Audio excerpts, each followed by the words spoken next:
and welcome to the B.F.F. Buzz this week. I am Chris, and I'm Misty. I want to thank everybody for joining us. We encourage everybody to like and comment and even share these lives and the other ones if you get a chance to watch them. Our goal is to just educate and advocate for the kids and women fighting childhood cancer and ovarian cancer. So we also would like everybody to subscribe to our YouTube channel. We have videos. This B.F.F. Buzz runs on Wednesdays also. So we want, and that will not be live. That will actually be pre-recorded and uploaded to our YouTube channel. So you don't want to miss that. And I'll discuss a few other things with our YouTube channel. We got some plans. Yep. So right now we are live on Facebook on our Child Cancer Aware page and our Becca and Friends Foundation page, and in our Instagram.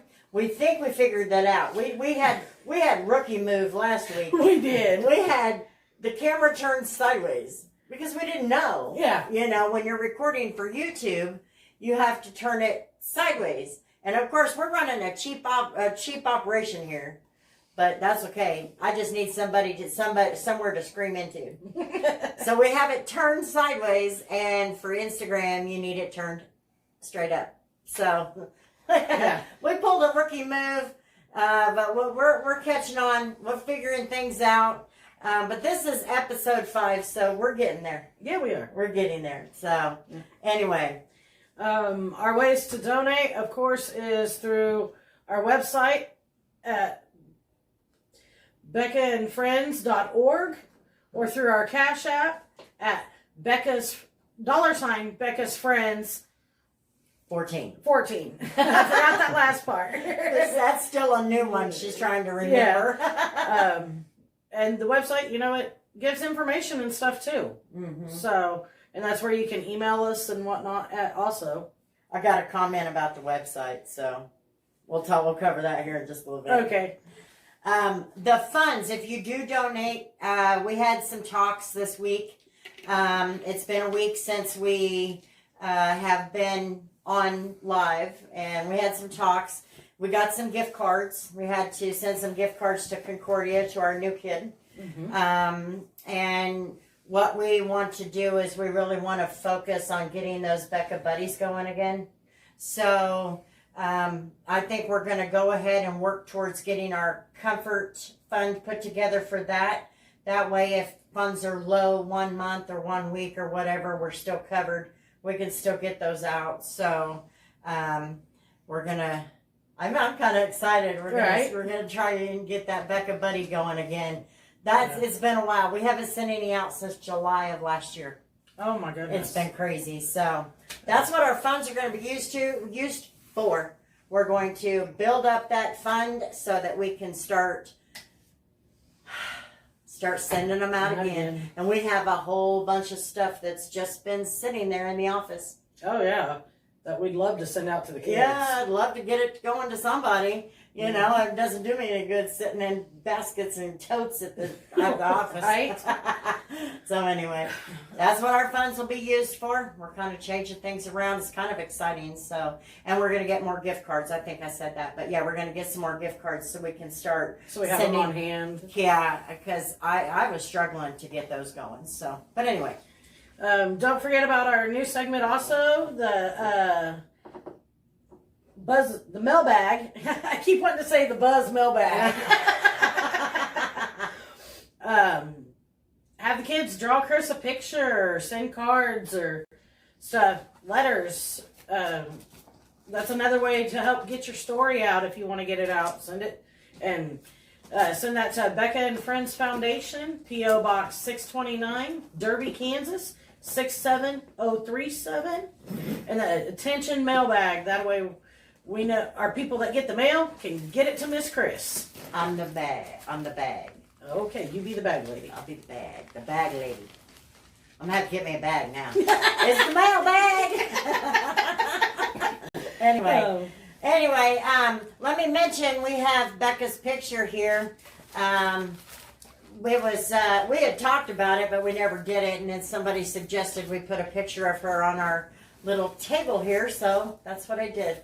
This was the day after Becca was told that there were no more treatment options, and one of the things that she had said after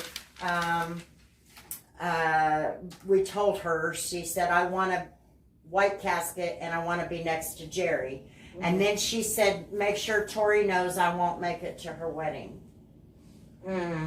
So, Child Life at Wesley, they kicked major butt to make sure that wedding went off the very next day at the chapel at the hospital. So, this blue dress is the one, it's the same, well, her and Elizabeth, Becca and Elizabeth wore the blue. And they stood up with Tori, and so Becca did not miss the wedding. So that's her in her pretty blue dress. But of course, she was super cold, and we couldn't get it to zip all the way up, so we put her Fight Like a Girl jacket on, and it worked. It's a signature. Yep. So also, we are going live. Becca's 23rd birthday. Holy crap! Would be March 8th. So we are going to go live for a special live on Monday, March 8th from 7 to 8 p.m. May not even go that long, but, we're just going to kind of talk about Becca and talk about some of the things we've done since Becca's passed, kind of talk about who Becca was, kind of laugh about the memories and things like that. And it's taken a long time for me to get to that point. So being all about Becca Day. Yeah, just remembering her, because without Becca and friends wouldn't even exist. Exactly. So, it's important. I used to do candlelight vigils. I used to do balloon releases out at the cemetery. But every year we did that, we got rained on. Or the wind is blowing 90 to Yeah, the wind was really bad one year. I was going to say, it's Kansas. So this year we thought we would be in our cozy little room, and we would just do something. And I'm going to have a couple of special guests. Oh, cool. That knew Becca in life here. And so we're going to kind of make the best of it. Try not to do much crying, although we're in that time where I do a little bit more than usual. Yeah. So, anyway, that we are going live on March 8th at 7 p.m. We'll do that on the B.F.F page. And I'm not quite sure what of the other two pages we're going to go live on. It may be both of them. I don't know. Okay. Or even just Instagram. I don't know. We may still leave it the same, but we'll see. Okay. We do have March birthdays coming up, and we want to know whose birthdays, what days, their names. The Child of Cancer Warriors. Yeah. Yeah. Their names, their ages, what day their birthday is, what diagnosis they have. And a picture of them. Yeah, got a picture. Send us a picture. We'll make sure we get that in the video. Yeah. We'll celebrate those birthdays on our Wednesday show. Yep. Which is pre-recorded, and it'll be uploaded to YouTube every Wednesday and premiere at 7 o'clock. Yep. So, yeah. Did you hear Jeff went home? I saw. I posted a. They did a drive-by at his house, to welcome him home. First responders and all that drove by and waved at him, and I thought that was really kind of neat. Yeah. He got through the first round of chemo, so let's keep him in thoughts still, too. Yeah, he's still struggling with that. Being 18, diagnosed with cancer. Senior in high school? That's going to mess with him pretty bad. And then, of course, he's going to have to be dealing with the not feeling good from chemo, Mm-hmm. So, but anyway. One thing that we're going to put on YouTube, and I've already started this one, and that is the Childhood Cancer Minute. And that is just going to be a short video. I haven't figured out the right kind of format or style that I want to do it yet. I'm trying different styles. And I'm starting with our local kids. And all I'm going to do is tell these kids' stories in less than a minute. So my thought was, if I have less than a minute, then I'm going to bring out the ugly. Oh, yeah. Make sure that everybody knows, like with Becca's, I said, you know, she went through 4 rounds of chemo, you know, and I talked about surgeries and things like that. So that'll be one. We're going to upload that one on Fridays at 7 p.m. The other 2 they just went up as soon as I finished them. But I'll get them. I'm going to put those. That'll be our Friday schedule, and I'll put it up on Friday at 7. I was going to say, I seen Evie's this week. Yes, Evie's is up there on YouTube. I did that on Tuesday, but that's because I needed to get it up. I had to make room, so. Yeah. And also, last week we tried to cover our remembrances and our heavenly birthdays, and we were struggling to keep up and fit everything in. It just got crazy, so we've decided that we're going to do a new video. But they deserve the recognition. They do. The point of this show is to make sure people understand what childhood cancer is, and it's not rare. Exactly. You cannot. I've been doing this for 8 years, and that's just since my daughter passed away. It's not rare. N-O-T.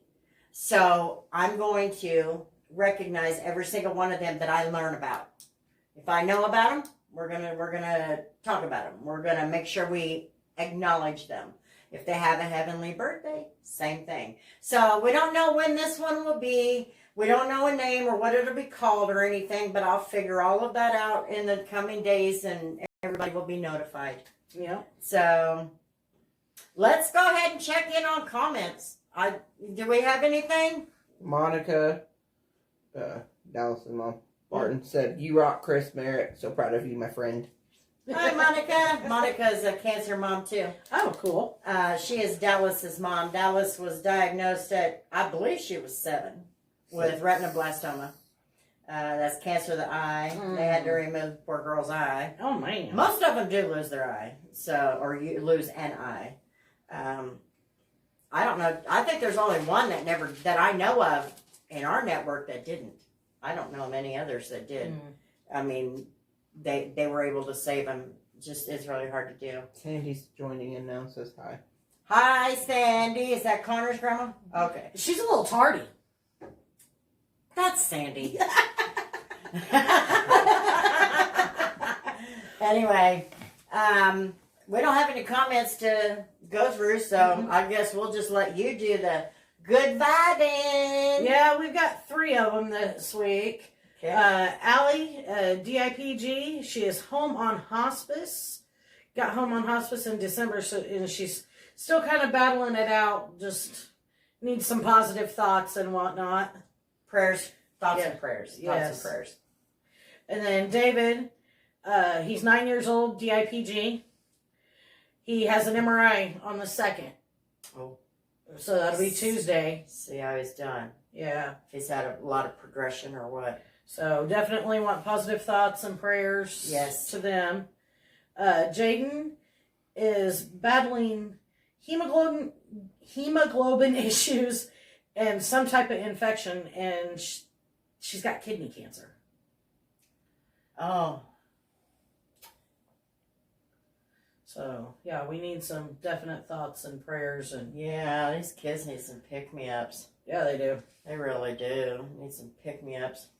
But that's So all send your thoughts and prayers to those kids. Definitely, they need it right now. Today is Rare Disease Day. Now, a lot of people want to say that childhood cancer fits into that. In some cases, I guess it could, but it's not rare. Yeah. Cannot convince me. This is not rare. Childhood cancer is not rare. When you look at the math, it's not rare. So I have a hard time fitting it in there, but I wanted to recognize it because a lot of people do fit their cancers in. But the first thing a doctor will tell you is it's rare. Even though they've got 15 beds in their unit and 12 of them are full of leukemia patients and their child just diagnosed with leukemia. It's rare. That don't seem rare to me. I've seen that happen before. That's why I mentioned that. That don't seem rare to me. There are a lot of rare diseases there's actually over about 6,000 rare diseases when you look at the classification. But there are some rare diseases and syndromes where they mutate into, they can develop cancer into cancer. Kind of like SDS, MDS is another one, EDS is another one. That most of those, and Down syndrome. Yeah, I knew Down syndrome. Down syndrome, you They know, tend to get they leukemia? they have a 60% chance of coming down or developing leukemia of some kind. So, also, and I did not know this, but I've been trying to get myself a little more up to date with what's happening outside of the United States. And I should have done this a lot sooner, but I didn't. Today is the last day of Ovarian Cancer Awareness Day, of Ovarian Cancer Awareness Month in Australia. Oh my goodness. Yeah. So I get out there and I'm looking and I find that and I'm going, great. I missed it. So my apologies, Australia. Although I did find, while I was going through that, I did find something that I thought was extremely interesting. There is a mom-daughter duo that was fighting cancer late last year, in the middle of last year, at the same time. Oh no. Oh, yes. And it gets even better. I say better. That's just a figure of speech.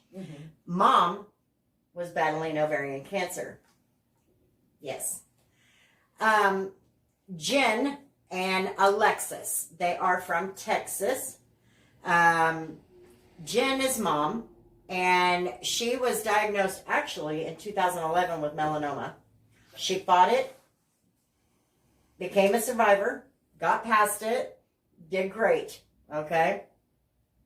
Then in 2019, she was diagnosed with ovarian cancer. So she's in the middle of battling that, still going through chemo, had a couple of rounds left to go.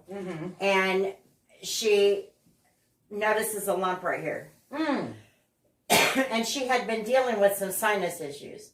Okay, so she goes to the doctor. They decide to do a biopsy on this lump that she's got. So she finds out that that lump is non-cancerous. Well, that's a blessing. Yes, on November 20th of 2019. Okay? Her daughter had been sick, but they thought it was like a cold. Okay? So they went ahead and took her to the emergency room the next day. And her daughter was diagnosed with leukemia on November 21st. Holy crappers. So mom had a couple of rounds to go with ovarian cancer. And now daughter Alexis is diagnosed with leukemia. And poor Alexis, she struggled. She has had anaphylactic reactions to a few of her pre-meds and chemotherapies. Can you believe that? Talk about Just whammy. just a smack in the face every time you turn around. So anyway, Alexis finally reached remission, and she's been in maintenance treatment for a while. So I'm just glad, but because daughter is having those anaphylactic reactions, I wanted to mention it. Not to mention their situation is a little different. Yeah. So I definitely wanted to mention that. We've seen that a couple of times. You know, it's kind of like Becca and Mason's case, you know, being cousins fighting cancer at the same time. We've seen that quite a bit. I wouldn't say a lot, but we have seen that. So anyway, yeah, I wanted to mention Alexis or Jen is mom and Alexis is daughter and their situation. Did they have an update on Jen? She's actually in remission with hers, so she's doing pretty good. And she's actually got curls. Her curly hair is growing in, so, you know. That's always nice. It's actually very pretty on her. But you can follow them on Instagram, but I do not remember her username, so I'll have to go look that up. Maybe we can cover that again. Do we have any comments? Oh, Sandy said she was here on time, by the way. She's here on time. On time for her. Let me choke. I'll give me a drink. I Okay? say we're both used to choking. We're gonna cover a couple of questions. Apparently, this live feed is getting us somewhere because I got 6 comments and questions from people who had watched the live last week. Oh, cool. So, but I want to cover some of those. So I will do that. The first question was, what is this live on Facebook for? Basically, what it is, I think she just caught it for the first time, so we hadn't really discussed it much. Essentially, what our live broadcast is to talk ovarian cancer, childhood cancer, current events in around both of those cancers, talk about the families, talk about things that the families will go through, that kind of stuff. So it is not, the next question is this just for childhood cancer? And no. The question is it for childhood cancer awareness only? Yeah. And the answer is no. It'll be ovarian cancer and childhood cancer. And you know what? If I feel the need to toss in something else because it's a pretty big deal right now, or it's basically in the news or whatever, and people have questions, we'll toss that in too. It's not specifically to childhood cancer, although that is what directs a lot of what we do. Yeah, is childhood cancer. So the other one, and this is actually for Deidre. The website is out of date. Are you going to update it soon? Uh-oh. So that's for Deidre. That'll be something Deidre does. I don't do that anymore. But I think what will have to happen is we will get it up to date. It'll just be something Deidre and I have to sit down and write some notes so that she knows what to do. But so what we usually do is go page by page and go through it. But the other thing that we wanted to talk about, and this has been dictating my week. I think this is why I've had a little bit more problem with the emotions as far as Becca is concerned. You know, being a week away from Becca's birthday. Usually I'm typically emotional anyway. Yeah. But somebody who I have never met before, but I've had so many conversations with her on Facebook Messenger. She's basically become just somebody I can't imagine my day or my week without. Mm-hmm. There it goes, gonna start bawling. Mm. Jill Tanner passed away on the 23rd, the night of the 23rd. Jill fought ovarian cancer for 10 years. She was a very serious advocate. I mean, she went to bat in Congress. She went to D.C. every year to battle for ovarian cancer, everything, especially that funding. Yeah. Because we needed to really, and we have always needed to really boost the research and the funding of ovarian cancer, because ovarian cancer it doesn't have a screening or testing. That's a problem. Even though people will think that you can find ovarian cancer by doing a CA-125. That was a conversation that me and Jill had. CA-125s are good for catching recurrence because you already have a baseline.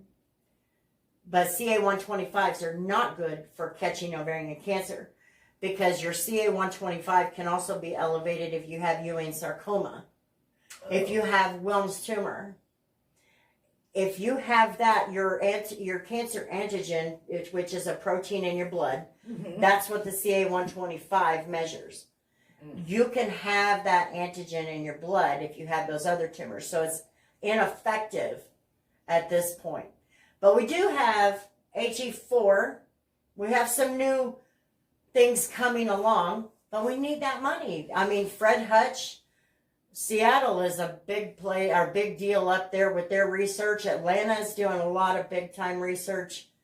They're learning a lot, but they need the money. Oh yeah. So, for Jill to push and push and push the way that she did, It was a huge loss. So what is my connection? I have had Jill on my friends list for quite a few years, probably 3 or 4 years. Yeah, it seems sad. It's a loss for the ovarian cancer world. Big It time. is. She's been on my friends list for 3 or 4 years, but I didn't really get to talk to her much, and I didn't really talk to her much until last year when her daughter passed away. And she messaged me one day out of the blue. I'm like, you knew who she was. Mm-hmm. She was there. You'd see pictures of her from, like, Denise will make a post and have a picture with her. And those advocates that go to D.C. all the time. And when her daughter passed away, of course, I've lost my daughter. And so she messaged me, and she put this big old long message, and I read it. And of course, I'm crying by the end of it because I had already seen their daughter pass away. And that turned into like a 3 or 4 hour back and forth on Messenger. And it was probably one of the best conversations I ever had, because finally I felt like somebody actually heard what I had to say. Yeah. I have, in this battle with ovarian cancer and trying to advocate and educate about it, which is what Becca wanted me to do. The one thing I have always felt is that I was getting nowhere. Then I find out that another person who is a serious advocate, getting down and dirty, I mean, she got in there. I have not been in a position where I could do what she did. Not because I didn't want to, but because I couldn't afford to. My job wouldn't allow me to, because I don't run this foundation full time. I have a day job. So I always felt like I wasn't getting anything done. The other thing is I could never raise money. I could never get involvement and all of that. So I'm discussing all of this stuff with her. And I told her how alone I felt and how useless I felt on the ovarian cancer side. And she had the same problem. She had the same problem, and I think that was the first time I really ever felt like I wasn't alone, and that I was actually heard. That somebody else was actually going through the same stresses that I was. There is such a stigma that surrounds ovarian cancer. I am not kidding. I don't know why. There's just a lot of women out there who, we're talking about the reproductive system, but breast cancer, they'll shout that out from the rooftops. Oh yeah. But we're not going to talk about ovarian cancer. But we'll go for the 5K. And we'll share this off of Facebook. And that's something that her and I talked about. Because that is exactly what my problem is. And I made notes. So if I look at my notes, I went back through some of my conversations. Hey, you got to do what you got to do. She says, I don't understand why women don't get involved. They know we don't have the testing. We don't have the screening. They know that we can't make a change unless they get loud. And we can't get them to get loud. You've got that small percentage that does, but the rest of them stay quiet. And the best you can get them to do is share a graphic off Facebook. And we don't know why. We can't get anybody to answer and tell us where's the involvement. They might get involved in a 5K, which a lot of those 5Ks, the bigger ones, of course, they're going to fund research, so that's at least something. Yeah. But like Jill said, and I wrote it exactly like she wrote it, she said they need to need more action than 5Ks and shares. Yeah. Is what she said. They need to empower each other warriors. Empower the others. Find a way to get people out to DC. Find a way to advocate in your own state for ovarian cancer awareness days, things like that. And she had all kinds of ideas. I think that's why this is such a huge loss. Is because now I feel like I'm back at square one. I could see that. that I'm going to be by myself again. Nobody will understand. But she understood. She knew exactly what I was talking about because she had experienced it too. You know, and that is something that I struggled with. And she made me feel like that. And she told me, she said, oh, I've looked through that page. I watched that page. You're doing exactly what you're supposed to be doing. And didn't you say Becca said? And yeah. So, you know, you could tell that I was getting stressed out, but she would always somehow sense that. And she would make some kind of joke comment or something, you know, a funny comment. And bring you back. yeah. And when and it became a point where Jill and I would not just talk about ovarian cancer. We talked about a lot of stuff. Yeah. Her daughter, losing the daughter, you know, how that feels. So there was just a lot, but the loss of Jill hit me. I talked to her 3 days before she died. She didn't feel good. She didn't feel good. She was sick and tired of this. One thing she'd said during that conversation is, I can't imagine a kid fighting this cancer as SHIT as you feel. And that's true. That's true. Becca said, I just don't feel good. And she didn't feel good. I didn't think, you know, we were at a point where that was it, you know. Yeah. But then I saw when I got, because I hardly ever get to check Facebook or social media during the day. Because you know the work. We work together. Yeah. It can get a little chaotic at times. Yeah. And so I normally don't get to catch on to that stuff during the day. So when I get home and I get a chance to sit down and look. And when I saw that her husband had passed away, he announced it on his birthday. And I kind of know how that feels too, because my husband passed away on my 38th birthday. And of course that just brought, you know, I'm like, oh, you just became a flood of emotions. Yeah, so the other night it was all tears. All tears. Because one thing we didn't talk about was a solution. How do we get people, the women and their families involved outside of the 5Ks and the shares? Yeah. We never discussed it. So now I wish we had. Because then I won't feel so back at square one. But, you know, she was funny. She kept a smile. That cancer did not break her spirit. She kept a smile. She was always pushing everybody else. You just keep going. You just keep going. You keep fighting. You keep going. And you break through that, you know. And that is going to be one woman that will really be missed. She made an impact in the world of ovarian cancer as a person, as an advocate.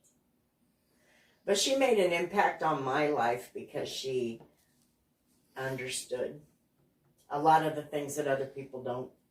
So it was important for me to talk about her, because she was one of the special ones. Yeah. So She seems like she was the type of person that she was just gung-ho and let's go get it. she knew that this was, she did the same thing I did. When Becca was diagnosed, okay, ovarian cancer exists. Mm-hmm. Then you learn what's behind the door. And it's a whole different world, and there's not a lot of hope. When you look at the survival rate, when you look at 85% of them are diagnosed late stage dramatically reduces your chances of survival. Only 15% of them is hereditary, meaning the BRCA gene mutation. So once she got in there and realized what I realized, she was like, oh no, I got a big mouth. We're going to talk about this. There is something I can do. I think the wonderful thing about it is she did it while she was fighting. Yeah. She would go with the scarf on her head. I don't care. She didn't care. That had to be changed, and the only way it was going to be changed is if you speak up. Mm-hmm. And that's why, she just that's what made her special, was the fact that she went swinging, even when she had to fight cancer, when she was right in the thick of it. She's like, well, we're going to do it. She was swinging no We're matter gonna go what. around. You're going to come after me. You're going to back me into a corner. I'm going to come out swinging, and that's what she did. But yeah, she learned that ovarian cancer, we know about it. We know it exists, but we don't know a damn thing about it. Nothing. So let's check on comments and let me correct myself. I'm gonna butcher her last name.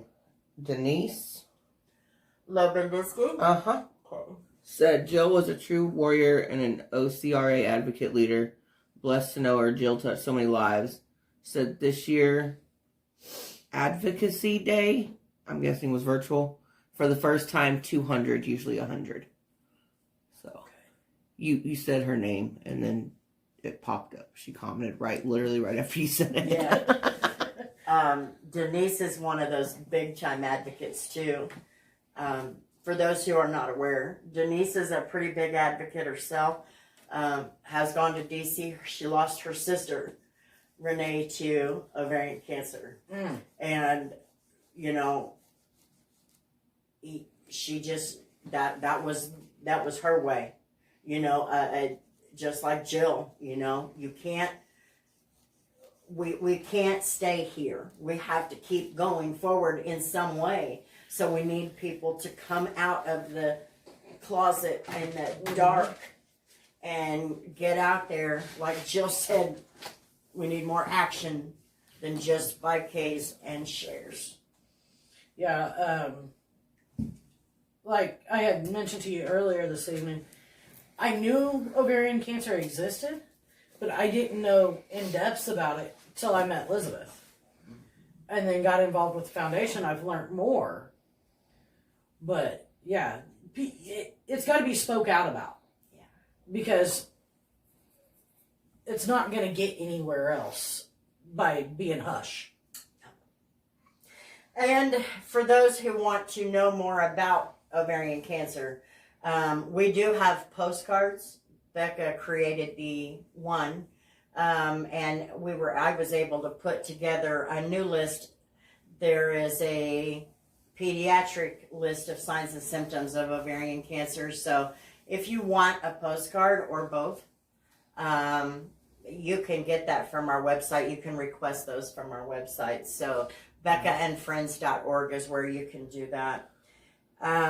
You can follow us on YouTube, and that is Becca and Friends Foundation. And on Facebook, if you're watching us on Facebook, because we're live on Facebook right now, Child Cancer Aware is our childhood cancer page. And Becca and Friends Foundation is our main foundation page. We don't have enough devices or we'd be on the ovarian cancer awareness page too, but we do have that. So, but you can follow us on all three of those Facebook pages. And then on Instagram, we are at Becca, Bekkah, the letter N as in no, and then Friends. Becca and Friends is how you can find us on Instagram. Be sure to subscribe to our YouTube channel, because that's where you will see our Wednesday show.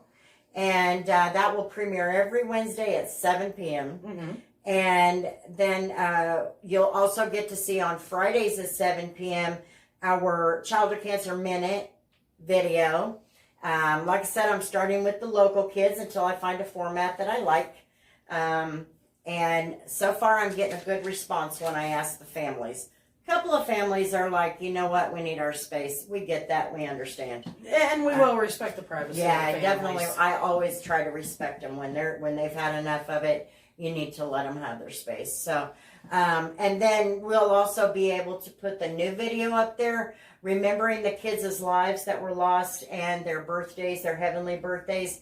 But I don't have everything set up on that, but I'll announce that as soon as I do. But it will always go to YouTube. So if you want to get subscribed to that channel, now is the time to do it so that you're with us from the start. Yeah. And once we reach 1,000 of subscribers, we can go live.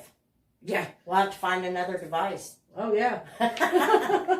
We'd have another device because we're running off of 3 of our phones right now. Yeah, we're keeping it cheap as can be. But Yeah. you know what? Hey, but we just don't have enough devices. We're going to have to find some more devices. Yeah. But that's okay.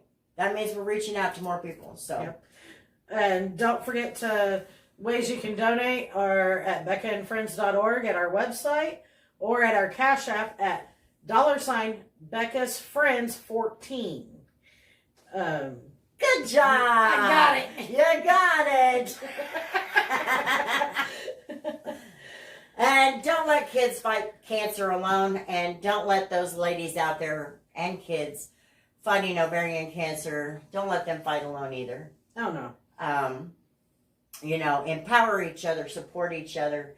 If you're not a part of the cancer community, that's okay. There's still things that you can do to support them as well.